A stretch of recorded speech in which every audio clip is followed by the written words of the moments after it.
Welcome to another episode of Conversations with Coach La. I'm super excited, as you guys know, every single week when I come and do this show with you guys because we're always in a space of creating an opportunity for us to talk about mental health authentically, candidly, and debunking myths about what we think it is and what it's not. So, you're tuned into the Urban Heat 98.1 FM, and we are radio with a purpose. So, tonight's show, as you know, is really special to me. Every second Sunday of the month is dedicated to men, um, primarily dedicated to this. Reason why I did this is because of my dad's passing 4 years ago. So every show, second Sunday, I like to take time to salute men, talk about men's mental health, and provide encouragement and support. It's also social work month. So I figured this would be a great opportunity to not only talk about men's mental health and social work month, but also I came across this gentleman on social media, and what stuck out to me most was how he did a wordplay on mental health and on heal and brought it all together. So I am so excited to have James Harris be a guest on tonight's show. He has tons of accolades, but he went to St. Paul's College. He has a bachelor's degree in psychology. And after his freshman year, he joined the Army, which I think makes his story very unique. And after 8 years of service, he has an honorable discharge.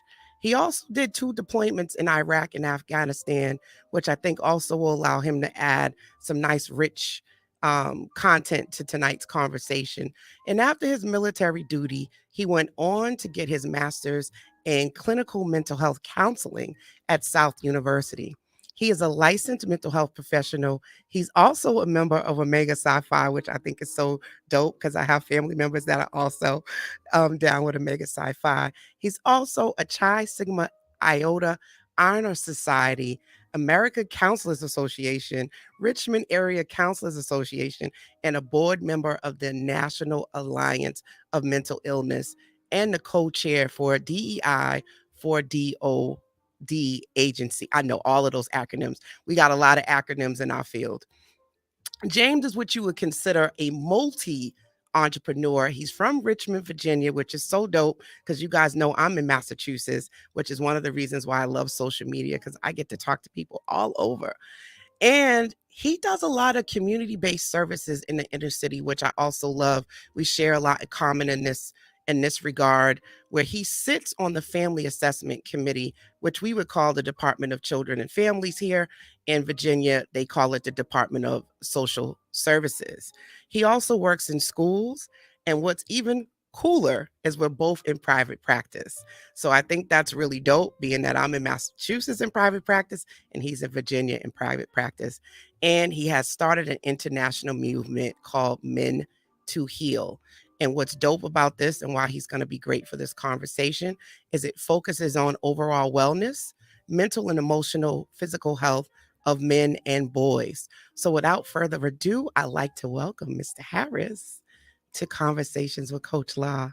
What's going on, Mr. Harris? Live, what's going on? Appreciate you for having me. Yes, I'm so glad that you said yes. You see, I'm rocking my gear. I love this hoodie. Let me first say that it's a great quality, and it might be my new go-to hoodie. I must say. So, Mr. Harris, I know tonight you had a long night. I didn't know you did sessions on Sunday. We share that in common too. So I also see clients on Sundays, which is very rare. You don't find too many therapists that see clients on the weekend. So shout out to you for seeing clients on a Sunday. How, Yeah. No, I do whatever the need is, to be honest with you. And if it's not football season, so I'm just free. I'm chilling. And I had a client earlier that needed to reschedule to today, and then I had a podcast prior to this. So I had a couple other commitments. But yeah, I definitely enjoy working when I can, and just even having clients that view me as somebody to know, like, oh, he's gonna take my session. yes. It's give or take every now and again, because sometimes I do enforce that boundary of no, we got to reschedule during the week. But to Mhm. me, it's more easier to be lenient and to assist them where they can and when their schedules align. So I was good. I was able to assist. That's one of the things I say the same thing. I love what I do, so it doesn't feel like work. So I don't mind doing sessions on Sunday, but I know a lot of therapists don't do that. I actually launched my private practice on Saturdays and Sundays and one night per week before I went full time. So a little bit about the show. So I started this show as a way to one give back and to expand my reach. And I figured what a dope way to have people on a Sunday. This is when people start wrapping up, kind of winding down. For all my insomnia people out there, you're looking for some kind of motivation or encouragement. I figured why not put together a show that could come on after you lay the kids down, and I'll bring people from all walks of life to talk about mental health. Because as you know, we don't typically, according to research and statistics, going and getting a therapist wasn't something that we were trying to do. And I know you talked a lot about that when you did your generational things about what were some of the barriers that got in the way of people seeking support. And I thought that was a great YouTube. Y'all got to go listen to that YouTube that he did on that. And you went through each baby boomers, Generation X, all of that. I was like, okay, this is a cool perspective. So, what I ask each one of my guests is, what does therapy mean to them? Because some people listen to the show are maybe on the fence about therapy. Maybe they would never go to a therapist and they only think it's for people who have severe mental health conditions, which me and you both know that's not the only clients, at least that I have. A lot of my clients are everyday folks that don't even have a diagnosis, that come and just need someone to talk to. So, what does therapy mean to you? Um, I mean, so to be real with you, I'm a therapist with a therapist. So to me, I mean, it means connection. It means processing, which is a phenomenal thing. And also, like the word clinical, we can, I guess, identify that or link that to devoid of emotion. So sometimes you need that perspective from somebody without that influence of being biased. So it encompasses a lot of things to me personally. Just having my, the different upbringings, the different traumas and different grief times in my life. So to me, therapy means process, and if anybody's out there who's on the fence about getting therapy, I would suggest just doing research, um, identifying what you feel your hesitant points are or your resistance to it, and try to pinpoint somebody who would benefit you in those areas. And don't feel like you have to take on the provider that the insurance give you. Do your own research, call a couple different therapists, interview them. Um, most of us have a consultation sessions where you can ask us questions, interview.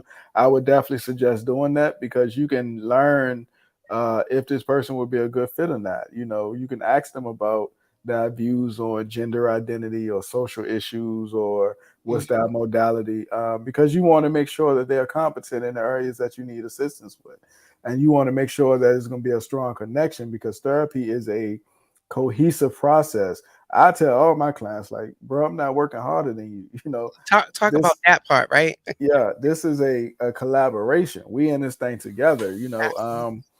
so yeah, let's collaborate.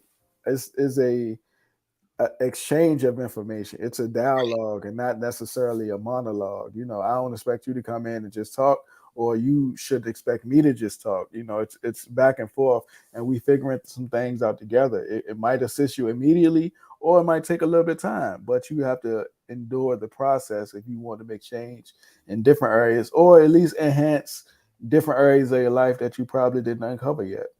Exactly. You mentioned that you're a therapist with a therapist. Touche, me as well. And I think doing this work keeps me grounded, because I don't want to ever get so inflated with my own ego that I think I know everything, and and and I put myself in a position that I have blind spots because I've gotten to this place, according to my licensure, that I don't need any supervision. Like I can just function and do my own thing. So I definitely have one as well. Um, did you always have your therapist, or was that because I know they recommended that I do it when I was in school, or was it later that you picked up a therapist? Nah, to be honest with you, the reason I'm a therapist is because I had so many trash therapists when I was younger. So when I was younger, I was a ward of the state. My mom My dad died when I was 5. My mom had epilepsy, started when I was, 8 to 10 or somewhere in that area. So, of course, the state stepped in and removed us from the home because epilepsy, seizures, you can't technically take care of your children because seizures can strike at any time. Mm-hmm. But anyway, as a ward of the state, therapy was mandatory here in Virginia. So weekly you had to do these therapy sessions. For me, it wasn't one of those processes that was like I just explained, a cohesive process of building. I felt that it was a check in the box opposed to a, you know, relief of, hey, this family just experienced trauma, or this young man might need to process different. Like, to me, I didn't get any of that. So it wasn't a pleasant experience when I was younger. Then fast forward, of course, joined the army, 2 deployments, one Iraq, one Afghanistan. I knew I was different. I just wanted to be a better person for my family. Like, I was a gunner in Iraq. I lost, 4 people. I got hit by many explosions. I knew I wasn't the same returning that I was when I left. So of course I tried therapy again, and again it was a not so fulfilling process, and that's part of the reason too why a lot of veterans tend to not go to therapy. They'll much rather go to the individual, to the groups, or nothing at all, because you got that shared experience, that connection with other people. So those 2 instances specifically, when they didn't work, I was like, yo, this might be something I had to do. I can connect with that person, those kids from the urban environment who's like tired of just seeing these older white people feeling judged. I can connect with the men. I can connect with the soldiers. I can bring my own flair to it, and that's pretty much what I did, to be honest with you. So now, just being a self-aware adult, I know I juggle a lot. I know I'm in charge of different tasks. I am a family man, so I just want to be the best version of myself I can. So Mm-hmm. that's why now I have therapy. So even if it's not one of those situations to where I can pinpoint I need to go to session this week, or I can take a couple sessions off. I'm still focused and I'm still driven on doing sessions because I know the ability to process. I know it's the longer game and not necessarily the immediate. So just because nothing is going on now doesn't mean I wouldn't be encountered with something later. So I want to be able to process those things. So I don't just preach it. I tend to live it, but also I'm not one of those therapists who push therapy on people. I'm open to you identifying different other avenues or interventions that you can do. Mm-hmm. So it's a difference between therapy and things being therapeutic. So I Yes. just educate people on the differences and let you make the decision. Now, if some people can make lifestyle changes, and do mindfulness, yoga, drink tea, and identify that triggers and be just fine. And Absolutely. then you got other people who, nah, every week I need to be in your chair offloading this information, and neither one of them are right or neither one of them are wrong. It's what you require for you. So that's what I push. I don't necessarily tell anybody to go spend your money with somebody or go disclose all your secrets or whatever. Nah, do what's best for you and your situation. You know what you'll benefit from the most, whether that is talking to somebody or whether that is you trying to make lifestyle changes. I definitely agree. Something that stuck out that you said was being able to make that decision on what's best for you. And you also said that you decided to be the person to go and be the change maker, which brings me to my next great segue to the bet on self. So when my father was alive, he used to always tell me to bet on myself, especially when I got in the space of feeling down or discouraged.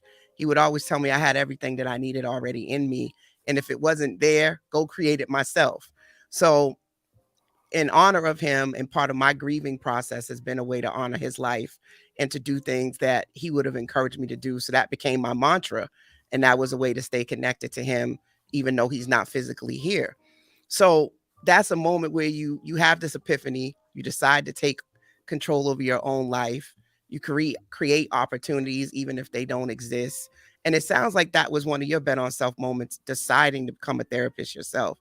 Was there any resistance in doing that, or did you just get this epiphany and say, "Yep, I'm gonna do this right now"? Not so. To be honest with you, I bet on myself as long as I can remember. I emancipated myself at 16 from the group home. So for me, I was only relying on myself. I'm not sure if you're familiar with emancipation or your listeners, Yes. but emancipation is pretty much declaring yourself as a legal adult. You sign over your own guardianship. So I was no longer a ward of the state. I was my own legal guardian at that point. I was signing my own permission slips in school. In the 10th grade. So going into the 11th grade. It's just as an adult, to be honest with you. So again, at 16, I remember sitting on the bed in the group home saying, if they can feed you, they can starve you. So I've never put anybody in a give anybody a chance to be able to starve me. It was always let me feed myself, and not just from a nutrition standpoint, but from like a overall life metaphoric standpoint.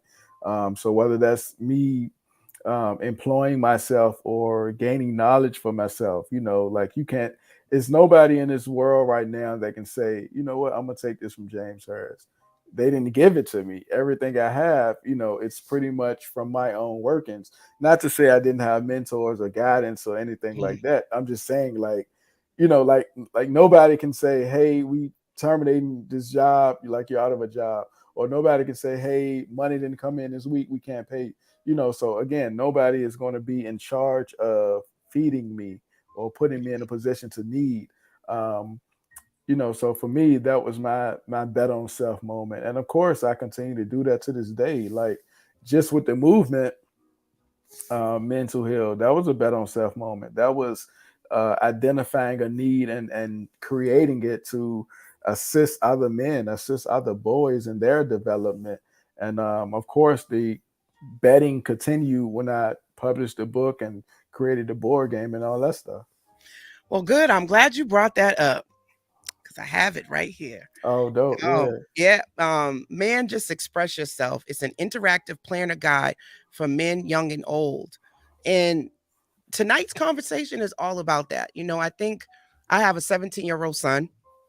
Shout out to my son. He better not be listening. He should be trying to go to sleep because he got an early day. But he recently was part of the Elite Eight in basketball, and they lost the game, and a couple of the players was crying, visibly upset, tearing up, and a few other players like, man, don't let them see you like that. Sit up straight, stop all that crying. So it was very interesting how there was two different experiences where some of them felt comfortable enough crying, and other ones was in a position where they were holding back and thought that that was a sign of weakness. So, what inspired you to say, man, just express yourself? Like, where did this come from? Um, so men articulate their feelings in different ways, So to be able to educate men on different symptomology or different diagnoses was like a thing that I took interest in. And when I was breaking it down to different men, whether they were athletes or construction workers or, just overall macho men, and with their own perspective, their own pride, their own egos, but just educating them on, hey, bro, it's okay to feel your feelings, whether that is allowing vulnerability to take place or just identifying that is more than just sad and anger. So just educating them. That's where that came from. And then I realized that I was getting a lot of different questions, email or either via social media.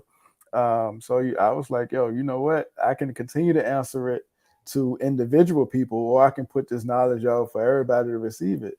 So that's pretty much what I did. I put it in a book, and it just been received well thus far. So I'm just fortunate for that.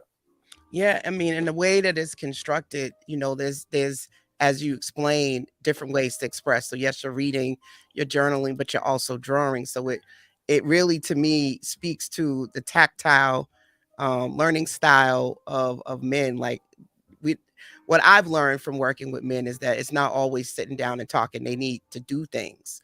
And Right. a lot of times having it be task oriented with encouragement seem to work a lot better than just talking about the trauma and speaking about it, but actually giving resources. So some of the things that you also do is that you have created what you call the healing hub. And through that, you do a lot of different things from outpatient therapy, massaging, massages, yoga, mindfulness. Do you find that you have a lot of men, or is it a combination of both men and women that come to your facility? Yeah, yeah. So the healing hub is it's just one of the it's just like it sound, the healing hub. And my idea for creating that was getting all black healers in this one specific place to fill the void of the community that was lacking. So I don't know how it is in Massachusetts in your community, but it's pretty prevalent, and you can see the clear distinction of the distribution of wealth, the distribution of resources. And again, it goes back to me not putting nobody in a position to feed me. So viewing that though, I seen that a lot of people within my community or the demographics that look like me was lacking in certain areas, whether that was resources or lack of resources financially, um, of course, education, of course, housing, healthcare, Hmm. just so many different things and mindfulness. So I wanted to be in a position to introduce people to these choices and resources and let them make their own decisions. And of course, me having a mental health side, I can do therapy all day long, but what about the other areas of your life that might be limited? Like, Hmm. so the yoga, the mindfulness, of course, introducing those things to men was ideal, and it's been helpful because of course you're changing the stigma.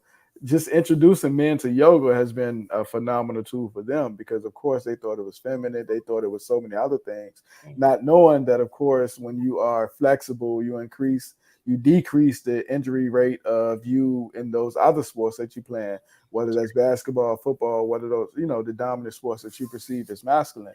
So that was educating uh, tip for them as well. So now a lot more men are introduced to yoga and participate in yoga. But also something that I do there is different seminars on whether I'm bringing in a mortgage broker, talk about financial literacy, first time home buying, um, somebody come in and talk about restoration of rights, LGBTQ seminars, voter registration, just a lot of different seminars to enhance the community's knowledge because you only know what you know. But if somebody is saying, hey, this is more information, and it's up to you to take it, or, I just want to put people in a position to be able to say, oh, I had the information, I just didn't make it. Or, dang, I ain't know that exists. Let me go and Right. check it out, You can't say somebody didn't try to tell you. Correct. So that was the purpose of me creating the healing hub, and it's been thriving thus far. I'm fortunate that it worked out the way it worked out. Pre-pandemic, I was also feeding less fortunate every third Saturday, but of course, here in Virginia, the restrictions you can't do that no longer. Mhm. Everything has to be pre-packaged and so many other stipulations. So I haven't started that back up just yet. But the plan is, of course, to bring that back around. And then, of course, the toiletry drives, the got a closing closet. So yeah, just pretty much a lot of different things that the community lacked. I was just able to bring them and put them in this one spot as a hub. You giving me Black Panther vibes. What I remember from going to Black Studies classes, you know, we definitely need more hubs, and I just love the name of it. Yeah, Um, you know, that that also reminds me of the Maslow's law, basic needs. And definitely, that's one of the things I think also with therapy is like, I don't want to sit and talk about my feelings. Like, that's not helping me change my current living conditions. So, what's the point of sitting here talking about it? So, I think you do have to have a combination of both, which is the name of my company, which is Resiliency and Optimism Changes Lives. Like, you have to be able to help people be resilient and bounce back from definitely. these setbacks. So let's talk about the cheesy dates. Yeah, I haven't had a chance to play my cheesy dates yet, but I do have it. Now, what inspired that? So let's talk about. I know it's relationships, friendships, but cheesy dates. yeah. You know what's wild?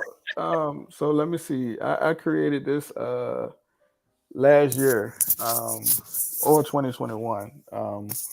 And it's just been it took off. Like a lot of people are gravitating to it. Now the premise is of course over 45 different date ideas, to increase spontaneity within your relationships. But the main focus is, of course, the question cards. Um, because those are questions that you need to know going into a relationship, or if you've been married for years, it can always benefit you to exchange that dialogue with your partner. Now, the name is something that I just stuck with from high school. And the ironic thing is, you probably seen like a couple weeks ago when the young lady interviewed Michael B. Jordan, and he was like, "Oh, corny, right?" From Yeah, yeah, I remember. Yep. so for me in high school, like I was just introducing, like if I was interested in a chick, I'll hit her with, "Hey, let's hit the park," or "Let's go." It's this play going on. Back then that was like, "Oh no, that's cheesy. I'm going to this party. I'm going to this club."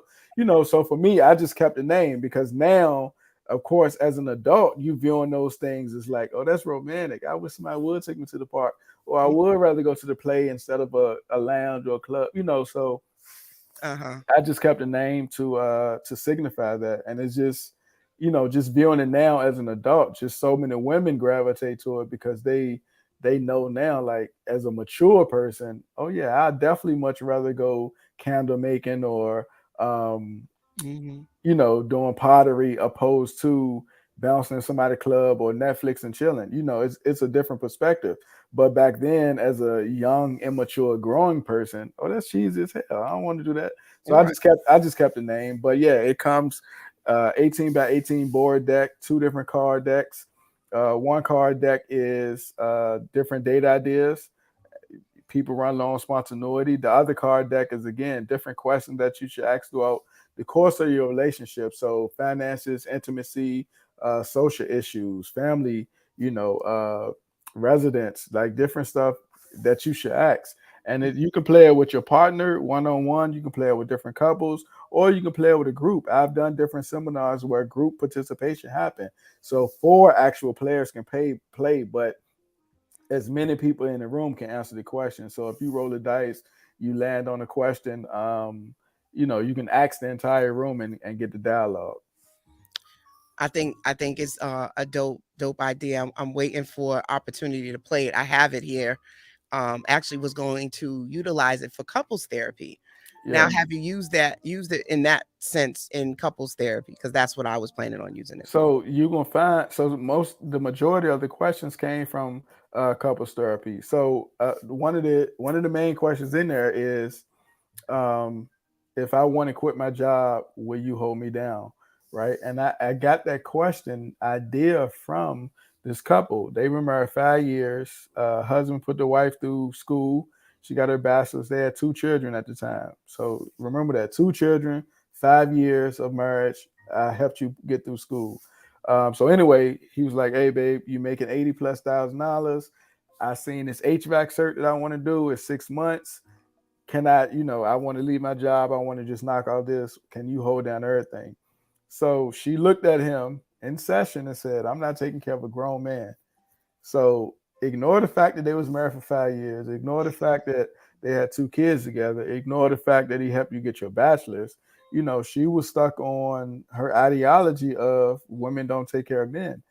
So again, like, had he known this prior to 5 years ago, before the marriage or before the children, or even before he spent all the money getting her education, he probably, his perspective probably would have been different. um but yeah, so again, most of the questions come from real scenarios of counseling, or just things that I've seen, that could have been prevented in other relationships. So I was just fortunate for that.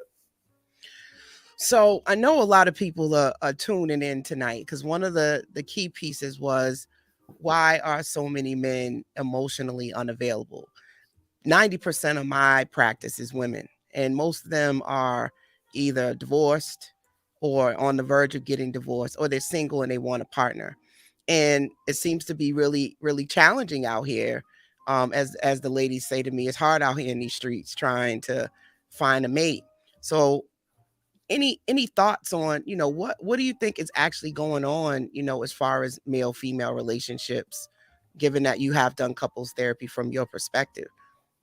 Yeah, so no, I mean, it could be a couple of different disconnect issues. So a lot of people aren't familiar with the attachment styles, for one.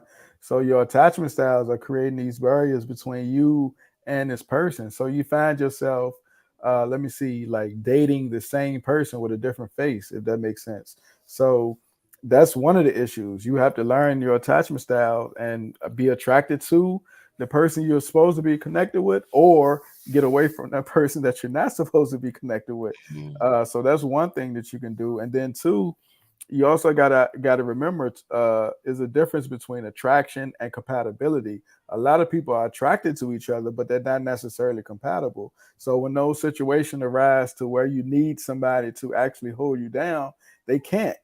It's only, that physique. You get, 6 foot tall, broad shoulders. That's what it is. Or she got that big butt and that smile. But when it comes time for, hey babe, I need to talk, you can't rely on this person, or you need this person to hold you down on vulnerability or emotional connection, or just to be an ear or outlet. It's not there. It's no connection there. It's only the attraction. So I think people should focus more on being compatible, but oftentimes that being compatible is not necessarily the person that you're attracted to. It's more so, um they right for me, but they don't look good with me. So Oh boy, talk about what now. yeah, What do you mean by that? You're right. They right for you, but they don't look good. you see it all the time. People want to have the flash of a perfect relationship dynamic and be in such turmoil, whether that's internal or whether that's with the partner. But it also, you got somebody that's courting you or interested in you that doesn't fit the physical requirements that you probably desire. So you stay single, or keep them in the friend zone, or ignore them altogether. And then again, you find yourself in this position of saying, is no good partners out there, or which is not true. It's, you just pass them ones up for something else that probably is a little bit more pleasant, attraction wise, but the compatibility is not there, the nurturing is not there, the security is not there.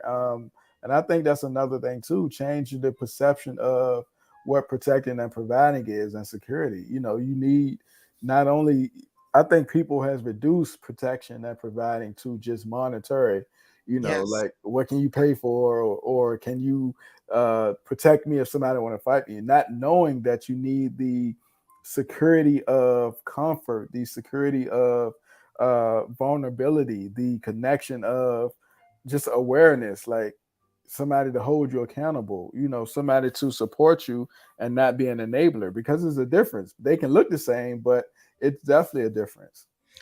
so do you think part of that, as far as people of color, it comes from the trauma that we don't even know? Like, you have a high level of self-awareness and emotional intelligence. Do you think most people even recognize that that's what they're doing?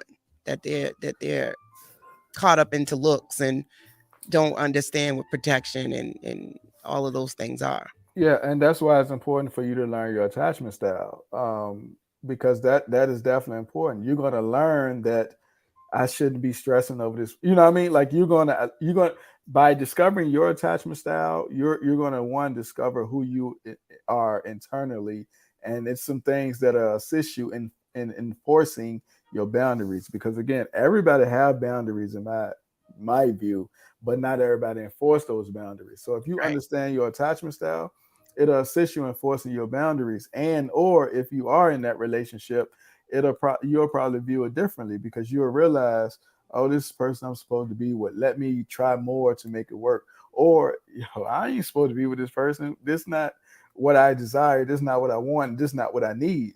So that stronghold will slowly be released. So that's a key to it.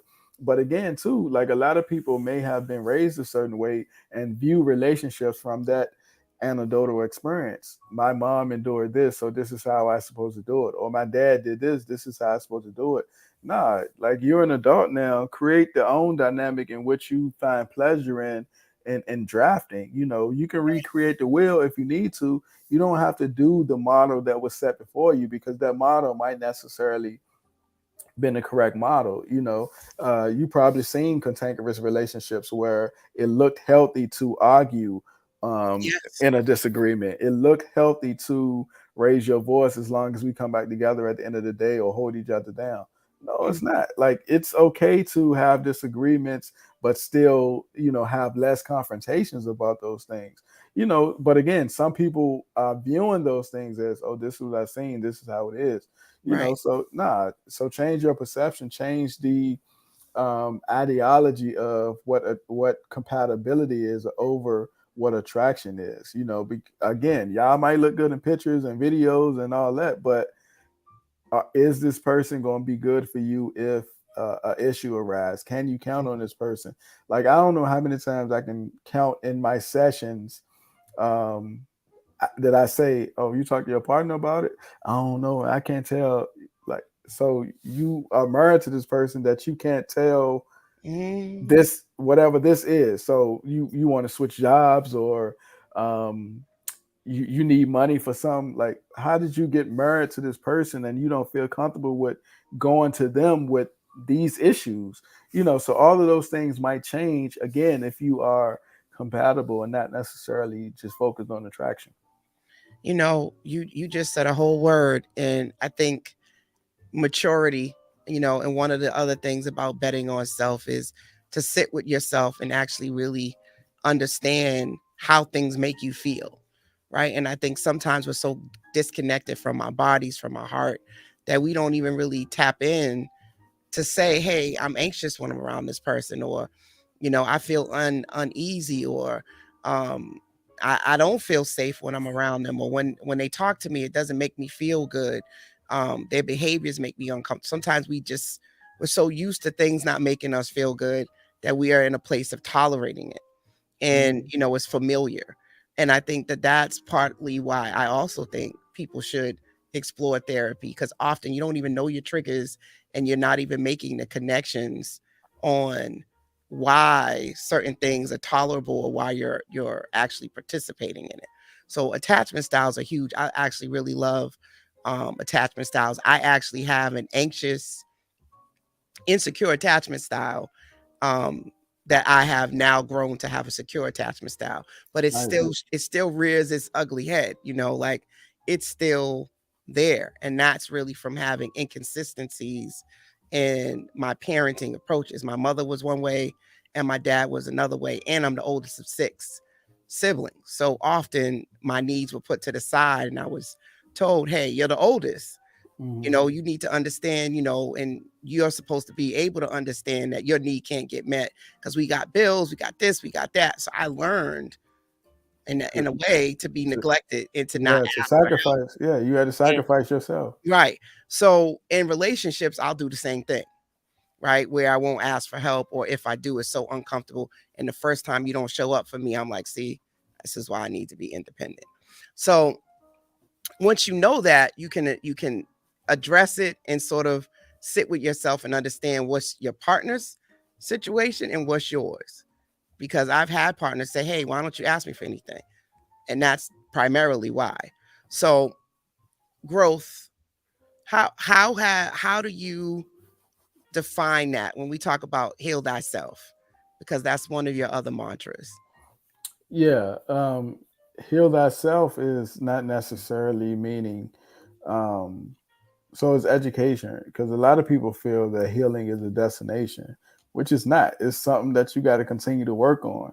So the healing aspect of it, the thyself aspect of it, meaning you are in control of what you're ingesting in you. So whether that's uh, what are you listening to from an audio standpoint, what are you looking at from a visual standpoint, even a tactile standpoint, what you touching, like what are you doing day to day wise, like what's your mindset overall, like are you ingesting media, social media, just different movies that are embedding subconscious messages within your head that you're not even aware of, like are you being programmed, or are you having a healthy dose of different things within moderation? So from a nutrition standpoint, are you eating the right foods? Because of course now we know that the mind and body is one, so those things that can affect you on the physical side can also affect you on the mental health side. And like specifically for both now, men and women, heart disease is the number one killer. So Yes, it is. if you're eating a certain food, or if you're stressing a lot or having hypervigilance, all those things can go back and forth. The physical can affect the mental.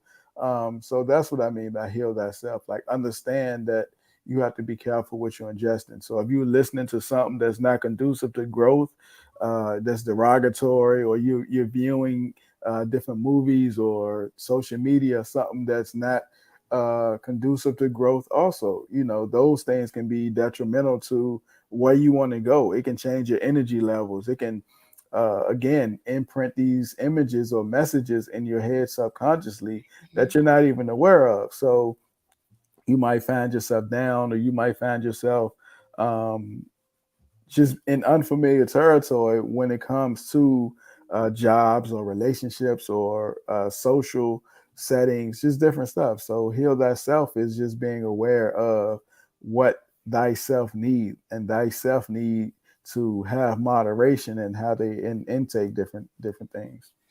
So, AKA that's self care, you guys. So, once again, you're tuned into the Urban Heat 98.1 FM, and we are Radio with the Purpose. We are talking to Mr. James Harris, coming straight out of Virginia, and the founder of Men to Heal.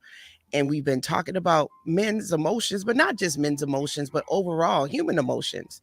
I think often we think men and women are so different.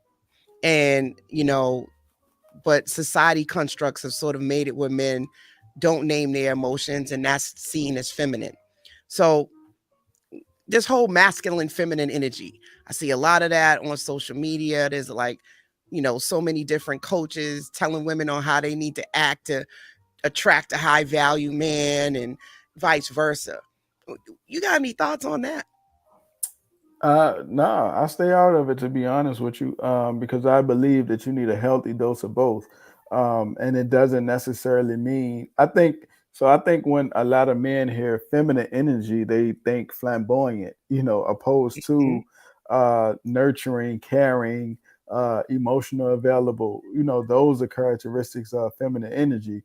And when you hear masculine energy, you hear protection, providing. You hear a lot of different things. But I think also people here are supposed to be devoid of emotions. I supposed to be stoic and just hard all the time. So those two, in sense, or in essence, I guess, have led people to be uneducated in what they are because of their dynamic. And people, because a lot of people assume like, oh, if you have more feminine energy than masculine energy, oh, he's gay or he's soft or whatever.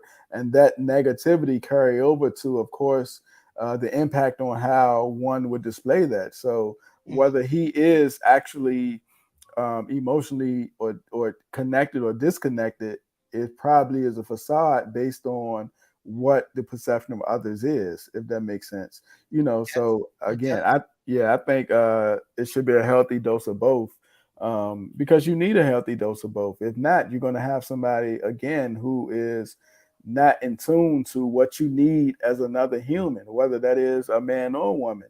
You need to be nurtured. You need to be protected. You need to be cared for. You need to have dialogue with somebody who can empathize with what you're saying.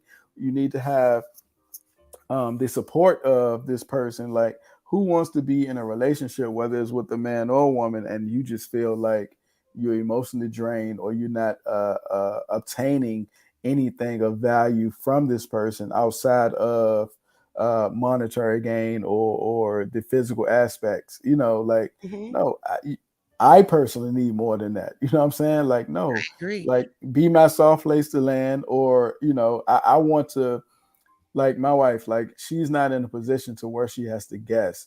I'm gonna tell her what she need to know. If she asks me something, I'm breaking it down for her. Like, my vulnerability is displayed, and because I don't want her to be in a position to feel like she's with somebody who don't know how to articulate what they're going through. So Exactly. for me, nah, like, that's what I told her before we even started dating. Like, you'll never have to guess, and I don't expect to Mhm. read your mind either. Like, if it's something that you want me to know, tell me. Like, communication is definitely important, and a lot of people too should be educated on what communication is. It's three parts.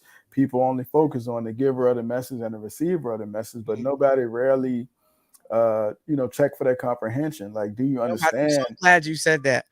Yeah, Comprehension is such a huge piece yeah, of it, because just because I'm talking and you're listening doesn't mean that it's registering or that it makes sense. Correct. And you can acknowledge it, but if you're not understanding what I'm asking you to do or suggesting, it's gonna be difficult too. So again, like that's the third part to it. That comprehension piece is definitely important. Mhm.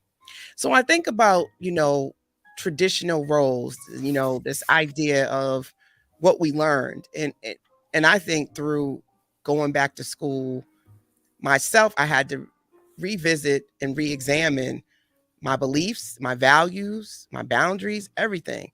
And so much of it is sort of passed down and we never really ask why. Why do we do these things the way that we do it? And most of us were raised, or our families were in survival mode. So they were teaching you from a place of survival, not necessarily from a place of nurturing. So these traditional roles of like a man's supposed to provide, he's supposed to go out and do all of the tasks, and the woman stays home. That's been long gone. Like it takes two people in a household. And I think that's part of it is we keep trying to fit into these traditional roles, like the couple you brought up, where she's like, I don't want to take care of a man. And that's technically masculine energy, right? So I'm not supposed to do that, right? I'm not supposed to Yeah, but like, not and work. even with those examples though, people are picking and choosing which part of history they want to abide by, if that Talk is the about case. that. Yes. Because okay, if you want a man to um, provide and pay all the bills and things like that. Although you work too, it's not even fiscally responsible, to be honest with you, to do that in this economy. And especially if you got children as well. Like one income is just not enough. Like, and it No. would just be selfish of a person, regardless if you're a woman or a man, to say you're going out, you're working, even if you have to work overtime, you're responsible for making sure this household is ran correctly. I work, but my money is not going to contribute to bills or whatever the case is. I just think that's unfair. I think it's unrealistic. I think it's selfish. Um, but again, I am a firm believer of do what's best for you and your household. So if that dynamic works for y'all, then it works for y'all. But what I That's found working with couples is somebody has resentment based on that and they don't speak up all the time, so that creates another issue. Like, I'm doing it because this is what we agreed upon, um opposed to me offering a different solution or suggestion. Now I'm just enduring it, and now I resent you. Now I think you are selfish or mhm. inconsiderate, so those things be the issue. But what's your original statement? I don't think gender roles are one of those things that should be in the forefront. I think because if you break down what gender roles are, realistically, they're life skills or human qualities that everybody should possess. But it, Absolutely. it has come to a point to where it's gender divided and it's difficult for society. Like I've observed women saying to their young sons, like, "Nah, boys don't do that," or "Boys don't play with dolls," or "Boys don't need to be cooking," or "The girl don't take out the trash," and just viewing those things and hearing those things, like, yo, these are life skills. They're going to eventually grow up and have to do these things for themselves. Like, even with those examples, I questioned a couple women before when they said that sons don't supposed to cook, and I asked them, like, who do the cooking in your house? When was the last time a man cooked for you? And then they get puzzled and they have to think about it, like, oh, I do other cooking. And I'm saying, like, think about it. You're raising your son now to get to the age and not be comfortable with cooking or feeling like that's what the woman's supposed to do. So when he starts to date, or even if you view your relationships like that, just like how do you, like, if you tell your partner right now, hey, next week you cooking all next week, you know, they gonna view it as like, well, wow, he probably don't know how to cook or probably don't even feel comfortable with changing that dynamic. You know what I'm saying? Mhm. So just monitor the cycles and things that you're embedding and you're repeating. So again, those are life skills. Those are qualities. Like, taking out the trash. A young lady can take out the trash. There's nothing wrong with that. The boy can wash dishes or clean the bathroom. So I just think Agree. those things has to be life skills, Now, whether you do those things or not, but I think you should educate them on it's possible for the girl to take out the trash, the boy to do, just because it's chores. It's a life skill. You're going to eventually have your own family, your own house to where you need to know these things, opposed to just being one way and then looking around like I'm doing all the cooking, or why are you not helping out around the house? Like that's, from a young age, I haven't been, what I mean, it wasn't something that I was Wasn't supposed to something I do. had to do. Yeah. And so I mean, because we got like 9 minutes left in the show. Again, you guys are tuned into the Urban Heat 98.1 FM. I'm your host, Coach Law. Look, talking with Mr. James Harris, and we just talking about, the main topic is men need self care too, and I think we've done men a huge disservice in not recognizing that they are whole people, they are emotional, similar to women. I think women are doing themselves a disservice with being penalized for being able to provide and going out here and being able to work.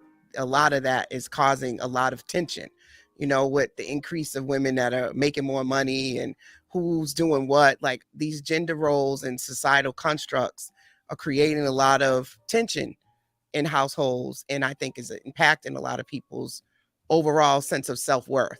If a man's only worth is based on what he can provide and going out and getting a job, and you don't have that, then that's going to affect his self-esteem and his self-worth. And I think that's a part of the reason why we got a lot of arguing. Domestic violence and a lot of things tend to circle back to comprehension, compatibility, attachment styles, and the ability to provide. At least that's what I'm seeing in my different couples sessions. Yeah, and again, that providership is not limited to monetary value. Providing is way beyond just financial responsibility. But I think a lot of society has viewed it as such. Because even if, like in the example you gave, with a woman making more than a man, um, I've seen women then turn to just be buttholes. Like, yo, I'm the authority. That part.